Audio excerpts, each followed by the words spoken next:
प्रिय छात्रों, अगर अच्छी ज़िंदगी जीना चाहते हो तो अकेले जीना सीखो। लोग तसल्ली ज़रूर देते हैं लेकिन साथ नहीं देते। तो अकेले अपने रास्ते पर आगे बढ़ते हुए आइए आप लोगों के साथ में क्लास 12th का नया सिलेबस, जो आप लोगों ने काफ़ी बार पूछा है कि सर 12th का भी सिलेबस बता दीजिए।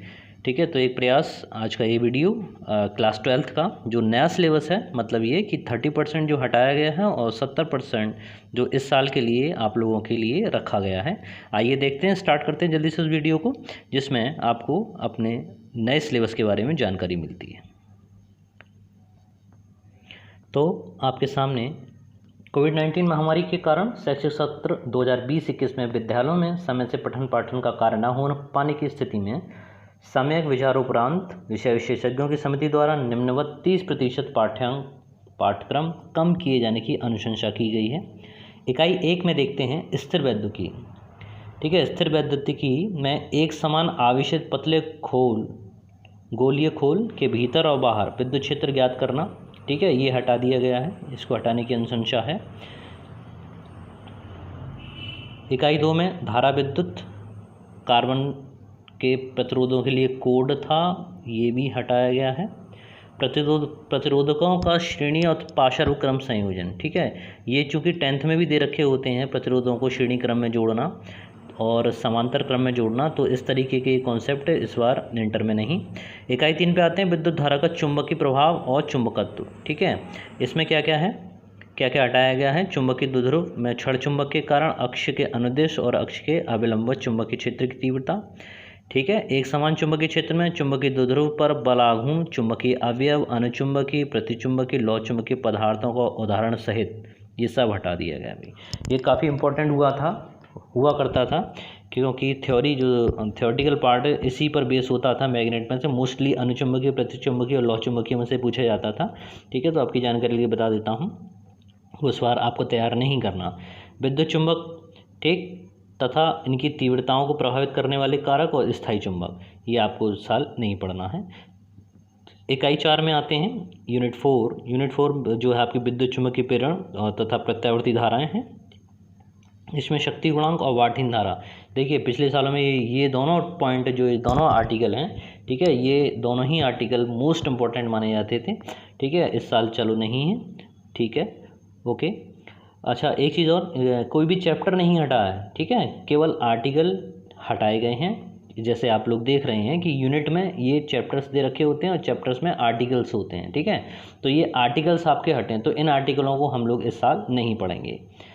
नेक्स्ट पॉइंट पे आते हैं, नंबर 5 पे आते हैं विद्युत चुंबकीय तरंग। विद्युत चुंबकीय तरंगों में विस्थापन धारा की यानी डिस्प्लेसमेंट करंट की जो नीड है, ठीक है, ये वाला कॉन्सेप्ट, ये वाला टॉपिक इसमें से हटाया गया।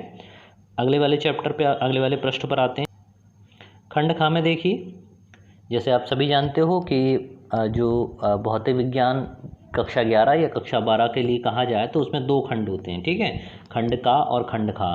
खंड का में से भी 35 मार्क्स का आता है, खंड खा में से भी 35 यानी 35 नंबर का आता है। ठीक है, तो 35 और 35 आपके 70 नंबर के हुए। थ्योरी का जो पेपर आएगा वो आपका 70 नंबर का होगा और 30 नंबर का आपका प्रैक्टिकल रखा जाएगा। तो खंड खा में आते हैं। खंड खा में इकाई 1 में प्रकाशिकी यानी ऑप्टिक्स, ठीक है, टोटल लाइट की है। इसमें हम लेंसों या दर्पणों के बारे में पढ़ते हैं, तो इसमें देख लेंगे। इसमें गोली दर्पण यानी समतल गोली दर्पण में आप वही अवतल दर्पण, अवतल दर्पणों के सूत्रों के बारे में पढ़ते हैं। इस बार नहीं पढ़ना है। प्रकाश का परावर्तन नहीं है, प्रकाश का प्रकीर्णन, आकाश का नीला दिखाई देना, ये नहीं पढ़ना आपको। सूर्योदय तथा सूर्यास्त के समय आकाश में सूर्य का रक्ताभ यानी लाल दिखाई देना, ठीक है, ये भी नहीं पढ़ना। सूक्ष्मदर्शी तथा दूरदर्शकों की विभेदन क्षमता, ये भी हटा दिया है। मोस्टली ये ऊपर वाले जितने भी पॉइंट आपने पढ़े थे ये सब आप हाई स्कूल में पढ़ चुके हैं। देखिए एक चीज़ एक बार समझ लीजिए अच्छे से कि ये सारा जो ऊपर वाला जो भी इकाई 1 में आपने ये सब मैटर देखा ना, ये आपको पहले 10th में पढ़ चुके हो। ठीक है, मोस्टली आप इसमें से 10th में पढ़ चुके हो, तो दिमाग में आपके ये चीज़ें होनी चाहिए। ऐसा नहीं है कि आप कक्षा 11 में आ गए या 12 में आ गए तो आप 10th का भूल जाएंगे। ठीक है ना, इस चीज़ को दिमाग में बैठा लीजिए बिल्कुल क्लियर करके कि आप अगर कक्षा 12 में हैं तो कक्षा 10th के सवाल या की जो नॉलेज है वो आपके दिमाग में होनी चाहिए। इस बात को मान के चलिए। आगे चलते हैं, ध्रुवण पे आते हैं। ध्रुवण है आपका समतल ध्रुवित प्रकाश, बूस्टर का नियम बहुत इंपॉर्टेंट हुआ करता था, बूस्टर का लॉ ये भी हटा दिया, N=10 IP। समतल ध्रुवित प्रकाश की परिभाषा पूछी जाती थी, पोलराइडों के उपयोग पूछे जाते थे, ये सब इस साथ नहीं। इकाई 2 में आते हैं, द्रव तथा विकिरणों की द्वैत प्रकृति, ड्यूअल नेचर ऑफ लाइट, ठीक है, ये सब हटा दिया। डेविसन जर्मर का प्रयोग, प्रायोगिक विवरण ना दिया गया, यह केवल निष्कर्ष की व्याख्या करने के लिए कहा है, ठीक है। इकाई 3 में आते हैं, परमाणु तथा नाभिक। देखिए जल्दी जल्दी इसलिए बोलना पड़ रहा है क्योंकि वीडियो बड़ा हो जाता है, फिर देखने में प्रॉब्लम आती है और लोडिंग में प्रॉब्लम आती है, ठीक है। तो आप जल्दी जल्दी सुनिए, समझिए। इकाई 3 पर आते हैं, परमाणु तथा नाभिक पे आते हैं। रेडियो एक्टिविटी, अल्फा, बीटा और गामा कण, ठीक है, इनकी किरणें, ये सब आप 10th में पढ़ चुके हैं। इन सब के गुण जो प्रॉपर्टीज़ होते हैं, ठीक है, इनके गुण क्या होते हैं। रेडियो एक्टिव क्षय का नियम, बंधन ऊर्जा प्रति न्यूक्लियन, द्रव्यमान संख्या के साथ इनमें परिवर्तन। देखिए इन दोनों पॉइंट्स पे ना काफ़ी अच्छे सवाल बना करते थे, न्यूमेरिकल्स बनते थे, सरल भी रहते थे। वो इस साल नहीं है तो हमें ध्यान देने की आवश्यकता है, काफ़ी ध्यान देने की आवश्यकता है, ठीक है। इकाई 4 में आते हैं, इलेक्ट्रॉनिक युक्तियों में आते हैं, गुणात्मक तथा आख्या मात्रा, ठीक है। इसमें जेनर डायोड नहीं पढ़ना आपको, वोल्टता नियंत्रक के रूप में जेनर डायोड, ये चीज़ आपने 10th में नहीं पढ़ी है, ये तो आपके लिए नई थी, तो चलो उसको भी आप हटा दिएगा। अब देखना ये है कि क्या क्या चीज़ें इन सब यूनिटों में से रखी गई हैं, ठीक है।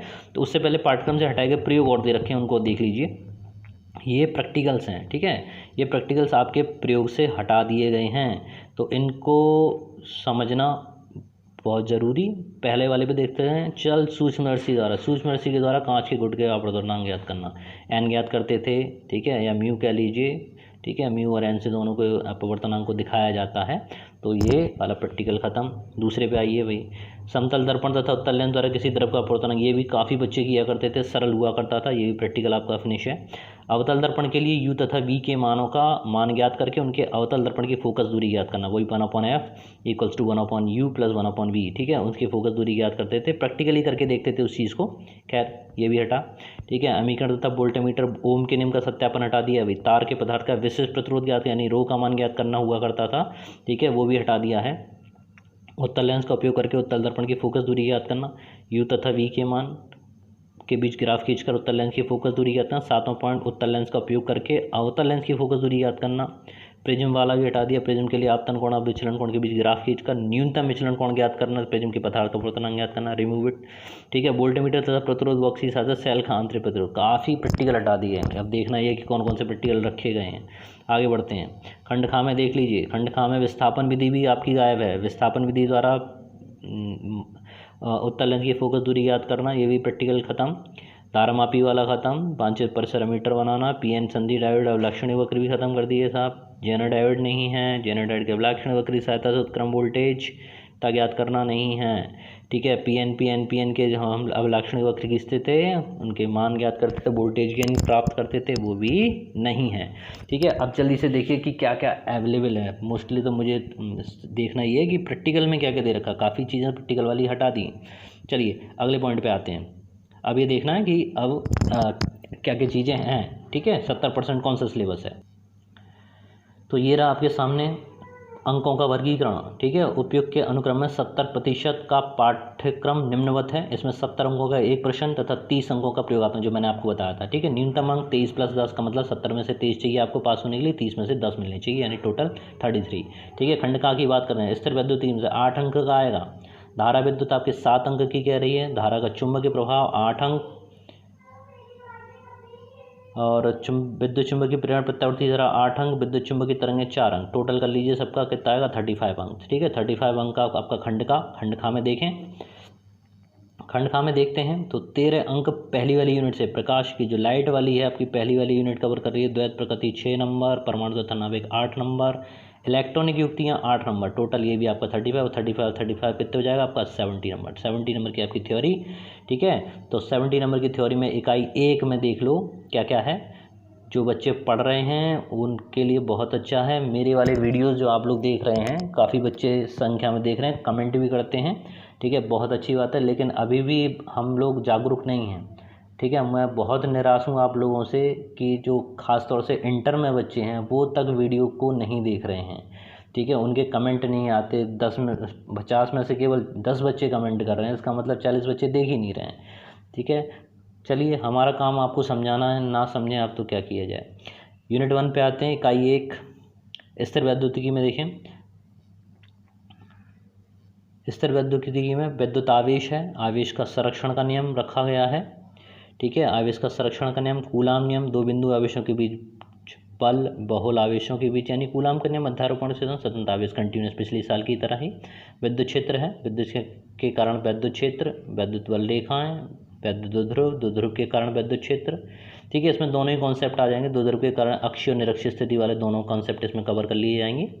वैद्युत ध्रुव आघूर्ण टाउ इक्वल टू आपका PE sin थीटा, इसमें कवर हो जाएगा। वैद्युत flux phi equal to BA cos theta, ठीक है, या V vector dot E vector कह लीजिए। गॉस का नियम हो जाएगा आपका phi equals to Q upon epsilon not के, ठीक है। अनंत लंबाई के लिए वही 2L 2 लैम्डा अपॉन R वाला कॉन्सेप्ट वाला ध्यान रखिएगा, ठीक है। अनंत आवेश की समतल चादर होगी, वैद्युत विभव, विभवांतर, विद्युत आवेश के कारण विभव, अक्षीय निरक्षीय स्थिति, दोनों स्थितियाँ ध्यान रखिएगा, दोनों ही स्थितियाँ आएंगी, ठीक है। वैद्युत की स्थिति ऊर्जा, चालक तथा यहाँ से अब कंडेंसर आपका कैपेसिटर स्टार्ट हो जाता है, ठीक है। थर्ड चैप्टर होगा वो स्टार्ट हो जाएगा। चालक तथा विद्युत रोधी, किसी चालक के भीतर मुक्त आवेश और बद्ध आवेश, ठीक है। पराविद्युत पदार्थ, उसका वैद्युत ध्रुवण, संधारित्र तथा धारिता, श्रेणी क्रम, समांतर क्रम, दोनों ही भाई वो तो हटा दिए, आपका प्रतिरोधों के संयोजन हटा दिए हैं, ठीक है।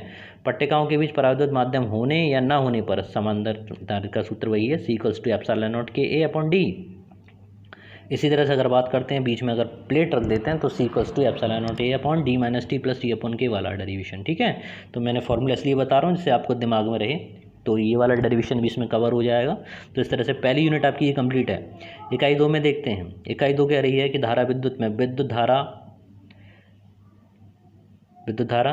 धातु चालक में विद्युत आवेशों का प्रवाह क्यों होता है, कारण बताना पड़ेगा। अपवाह वेग यानी drift velocity VD I equals to NEA VD, ठीक है। VD और उनके बीच में धारा विद्युत संबंध, तो जिस फॉर्मूले की मैं कह रहा हूँ I equals to N number of electrons लेते हैं NEA VD, ठीक है।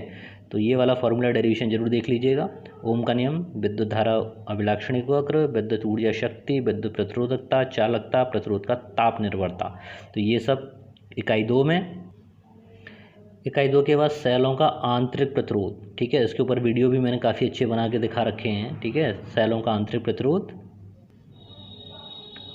और सेलों का समांतर आंतरिक प्रतिरोध हो गया, सेलों का विद्युत वाहक बल, विभवांतर, सेलों का श्रेणी क्रम संयोजन, किरचॉफ के नियम, किरचॉफ के 2 नियम दोनों ही तैयार कर लीजिएगा। व्हीटस्टोन सेतु वाली कंडीशन पे वीडियो बना चुके हैं, मीटर सेतु भी बता चुके हैं आपको, विभव मापी का सिद्धांत, विभवांतर तथा दो सेलों के विद्युत वाहकों की तुलना करने के लिए इसके अनुप्रयोग और आंतरिक प्रतिरोधों का गुणात्मक विचार, ठीक है। ये आपका सेकंड यूनिट कवर करेगी भाई। यूनिट 3 में आते हैं, विद्युत धारा का चुंबकीय प्रभाव तथा चुंबकत्व। इस पर भी बहुत अच्छे वीडियो मैं बनाने वाला हूँ, ठीक है, आप लोग देखिएगा। चुंबकीय क्षेत्र की संकल्पना, ऑस्टेड का प्रयोग, वायु सेवर्ट का नियम तथा धारा लूप में इसका अनुप्रयोग, ठीक है। एम्पियर का नियम, अनंत लंबाई के सीधे तार और वृत्ताकार, ठीक है। ये वही है कि B equals to mu not upon 4 pi 2 I upon R, तो सीधे वाले अनंत लंबाई के लिए। और अगर कुंडली की बात करते हैं तो mu not upon 4 pi 2 pi I upon R, ठीक है। तो इन दोनों डेरिवेशन को आप लोग अच्छे से तैयार कर लें। दो समांतर धारावाही चालकों के बीच बल, वही F equals to mu not upon 4 pi 2 I1 I2 upon R, ठीक है। एम्पियर की डेफिनेशन, एक समान चुंबकीय क्षेत्र में धारावाही लूप द्वारा बलाघूर्ण का अनुभव, गैल्वेमीटर, धारा सुग्राहिता, अमीटर वोल्टमीटर का रूपांतरण, ठीक है। चुंबकीय द्विध्रुव आघूर्ण, भ्रमण करते हुए इलेक्ट्रॉन तथा चुंबकीय द्विध्रुव आघूर्ण तुल्यांकी परिणालका के रूप में क्षण चुंबक, ठीक है। चुंबकीय क्षेत्र रेखाएं और पृथ्वी का चुंबकीय क्षेत्र, पृथ्वी के चुंबकीय क्षेत्र में नती कोण की परिभाषा, ये मोस्ट इंपॉर्टेंट है, हर साल पूछी जाती है, ठीक है। इसमें अलग से नहीं दे रखी, तो आप ध्यान रखिए, कर लीजिएगा तैयार, ठीक है। नेक्स्ट पे आते हैं, इकाई 4, यूनिट 4 कहती है विद्युत चुंबकीय प्रेरण तथा प्रत्यावर्ती धाराओं, ठीक है। इंपॉर्टेंट चैप्टर है, मोस्ट इंपॉर्टेंट है, और देख ही रहे हो आप कितने नंबर अंक साइड में लिखे हुए हैं, ठीक है। नंबर सीधे सीधे आपको पता चल रहे हैं, 8 अंक का पॉइंट मिलेगा आपको इसमें। तो विद्युत चुंबकीय में फैराडे के नियम मिल गए आपको, ठीक है। प्रेरित EMF यानी वो प्रेरित विद्युत वाहक बल, प्रेरित धारा, लेंज का नियम वही है, प्रेरित धारा सदैव उस कारण का विरोध करती है, इससे वो स्वयं उत्पन्न होती है।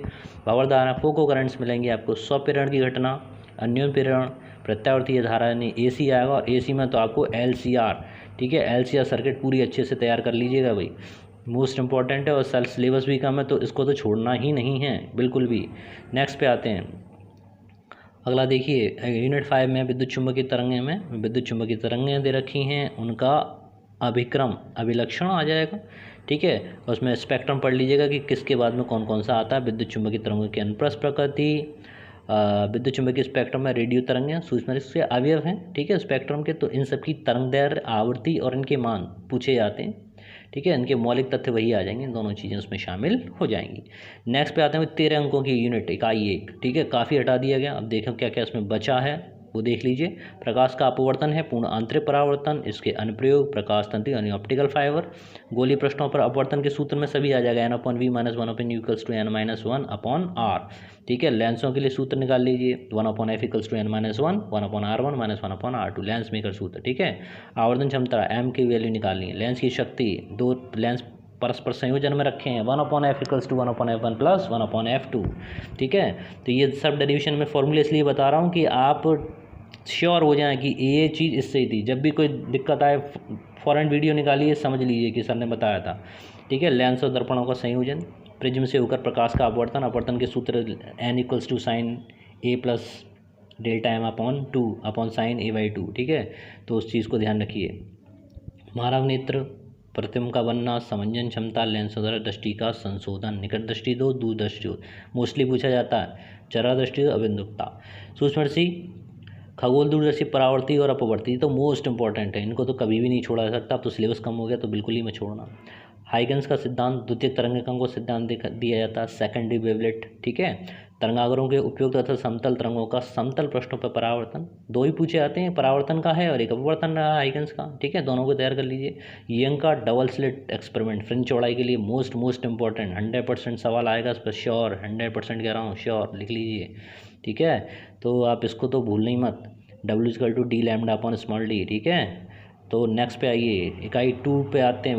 भाई मैं बताना हम लोगों का कार्य है। देखिए हमारे टीचर्स, हमारे साथी, हमारे सभी अधिकारी सभी अपनी पूरी ताकत लगा रहे हैं कि किसी भी तरह से हम लोग पढ़ाई में पीछे ना रहें, ठीक है। तो ये सब प्रयास इसी के लिए किए जा रहे हैं।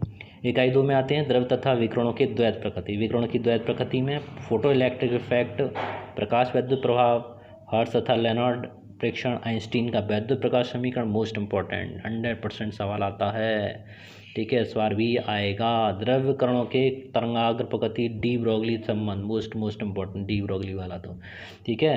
एक निगाह देखना इसलिए ज़रूरी है कि हम लोगों को कंफर्म हो जाए, श्योर हो जाए। आगे चलते हैं। यूनिट 3, अल्फा कण प्रकीर्णन प्रयोग, परमाणु का रदरफोर्ड मॉडल, बोर मॉडल, ऊर्जा स्तर और हाइड्रोजन परमाणु के नाविकों की संरचना, आकार, परमाणु द्रव्यमान, समस्थानिक संवाहकों की प्रस्ताव। मतलब ये वाली यूनिट तो आपकी केमिस्ट्री में है, ठीक है। द्रव्यमान, क्षति, नाभिकीय विखंडन और संलयन, ये इसकी परिभाषाएं ढंग से कर लेना, ठीक है। संलयन और विघटन की इंपॉर्टेंट है। यूनिट 4 में आते हैं, ठोसों में ऊर्जा बैंड, चालक, कुचालक, अर्धचालकों की परिभाषाएं ऊर्जा बैंडों के आधार पर, ठीक है।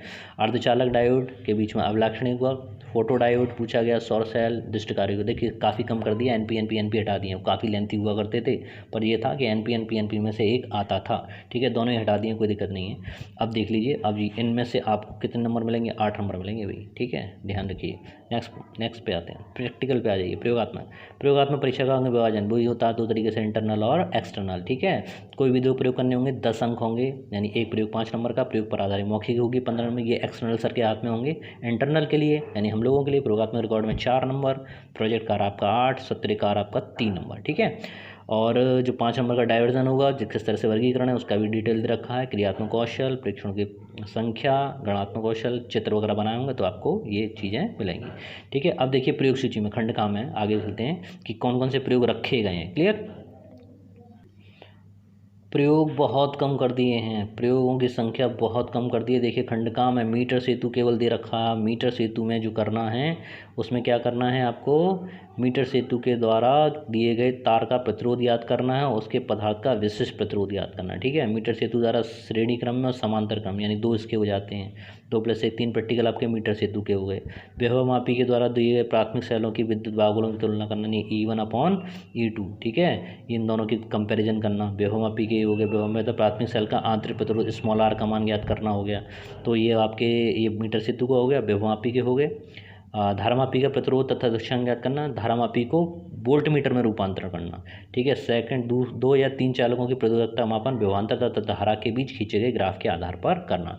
ठीक है, तो ये प्रैक्टिकल आपको इस साल करने होंगे। किस प्रकार से कराए जाएंगे, हम अपने अधिकारियों के अनुसार आप लोगों के लिए जो भी गाइडलाइन होगी हम लोगों के लिए, हम उसके अनुसार आप लोगों की प्रैक्टिकल ये कराएंगे। ठीक है, तो बस अब ये था सारा मैटर जो आपको फिजिक्स वाले स्टूडेंट कक्षा 12 के लिए, क्लास 12th के लिए इस साल आपको तैयार करना है। ठीक है, समय कम है, तैयारी हमें बहुत करनी है। आप लोगों से आशा करता हूँ ये वीडियो आपके लिए बहुत उपयोगी रहेगा, सभी मित्रों के लिए, सभी साथियों के लिए, सभी मेरे छात्रों के लिए। ठीक है, और आप लोगों से एक और आग्रह है कि हम लोग जो मेहनत कर रहे हैं उसको अपने लिए उपयोगी बनाइए, उसको सिद्ध करके दिखाइए कि हमारी मेहनत सफल रही। ठीक है, अन्यथा हम लोगों का ये वीडियो बनाना या यूट्यूब पे बनाने का कोई मतलब नहीं रहता जब तक कि हमें सफलता उसमें नहीं मिलती है। तो ठीक है बेटा, देखते रहिए, पढ़ते रहिए, बढ़ते रहिए। Thank you very much. जय हिंद, जय भारत।